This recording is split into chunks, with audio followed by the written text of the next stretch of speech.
បងប្អូននឹងបានរៀនធ្វើលំហាត់ជាមួយ teacher នៅផ្នែក vocabulary វិញ្ញាសាបាក់ឌុបឆ្នាំ2025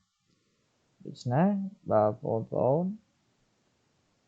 ចង់ចេះអំពីរបៀបធ្វើវិញ្ញាសាសូមមើលវីដេអូនេះដល់ចប់ទាំងអស់គ្នាអូខេ let's start it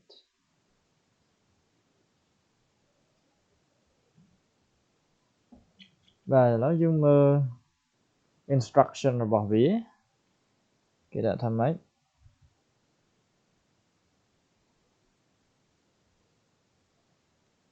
Yeah, there are 4 answers after each statement. មានចម្លើយ4នៅខាងក្រោយរបស់នីមួយៗ Only one answer is correct. មានចម្លើយតែមួយគត់ដែលត្រឹមត្រូវ Choose the correct letter A, B, C or D. ចូលជ្រើសរើសអក្សរដែលត្រឹមត្រូវអក្សរ A, B, C ឬក៏អក្សរ D. So the first one is done as an example for you. Yes ចឹងអាចចំណុចដំបូងនេះគឺត្រូវបានគេធ្វើជាឧទាហរណ៍សម្រាប់អ្នក Example At time there is always plenty of work to do on a farm. បាទអញ្ចឹងអ្វីដែលយើងត្រូវរើសគឺយើងរើសពាក្យ A production B profit C plant D harvest ចឹងតើគេរើសពាក្យមួយណាដាក់ឲ្យត្រូវ production time profit time plant time ឬក៏ harvest time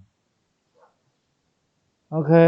ចឹងយើងមិនបាច់គិតយូរទេដោយសារគេធ្វើឲ្យយើងហើយគឺ harvest time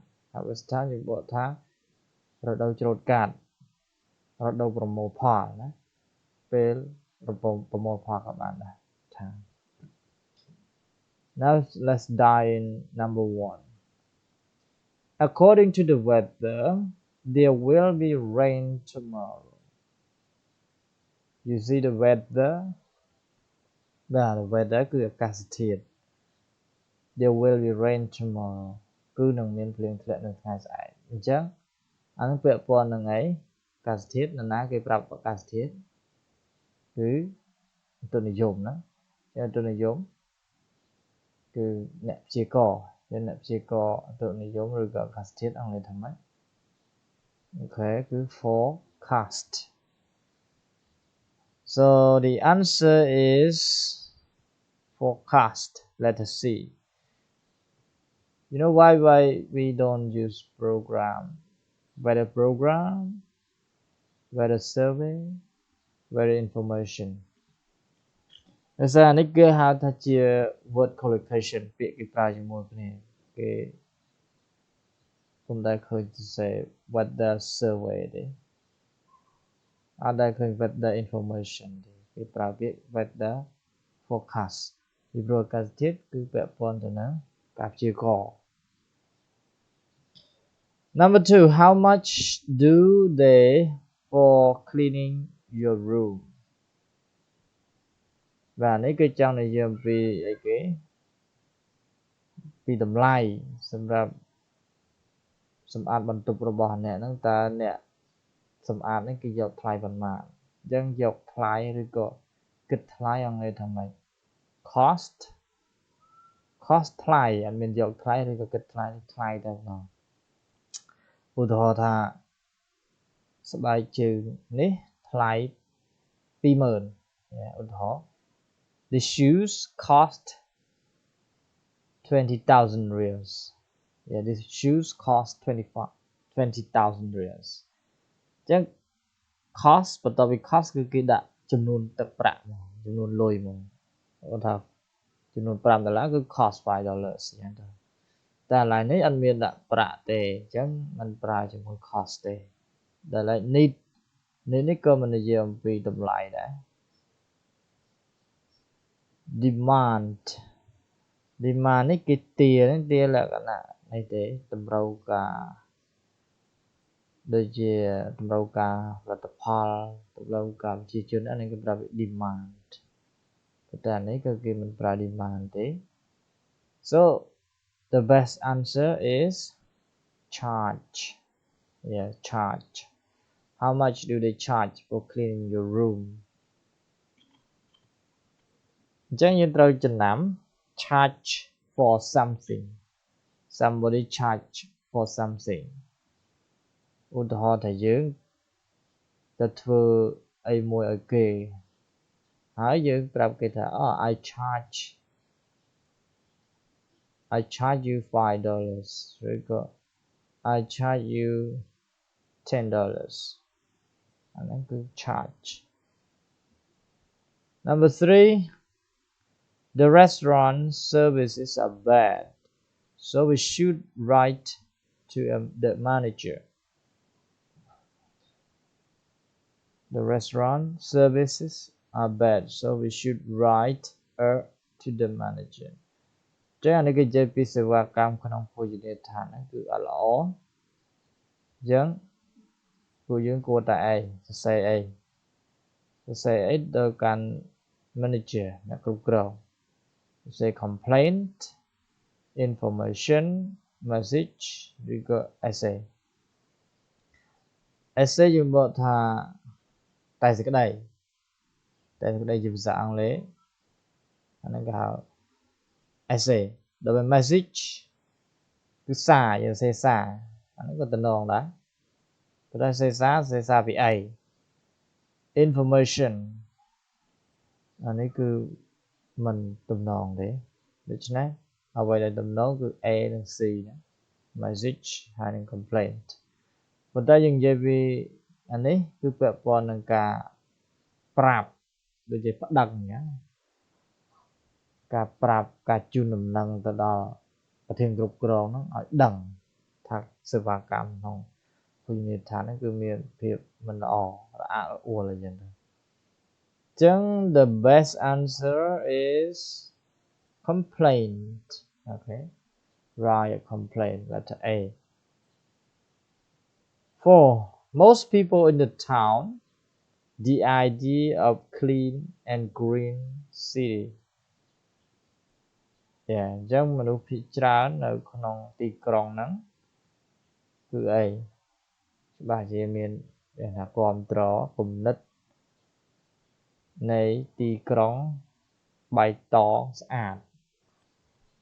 ទីក្រុងបៃតងស្អាតណា clean and green city អញ្ចឹងគ្រប់ត្រង់លេខថាម៉េចគ្រប់ត្រមានពាក្យ support agree believe approve បាទយើងត្រូវដឹង approve យើងបកថា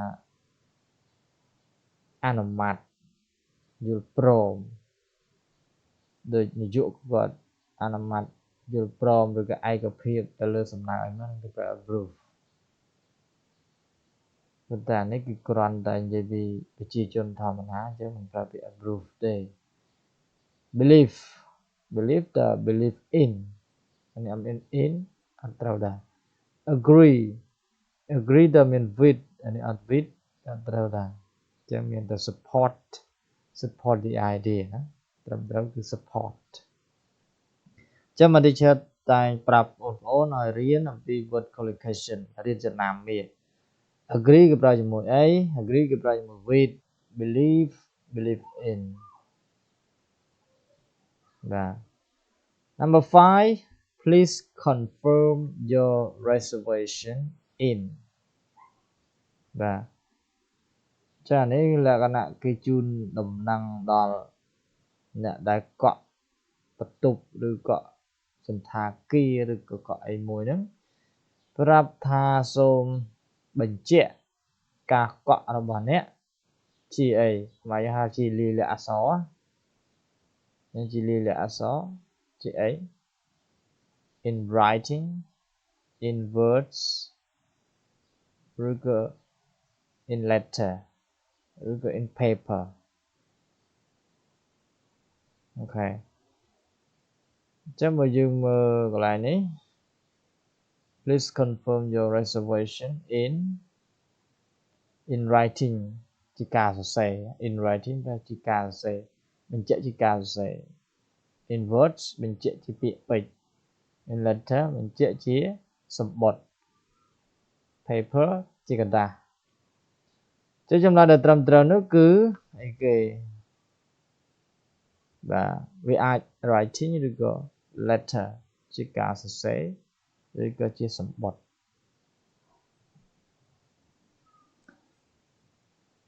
អូខេអញ្ចឹងចម្លើយដែលត្រឹមត្រូវនោះគឺអីគេ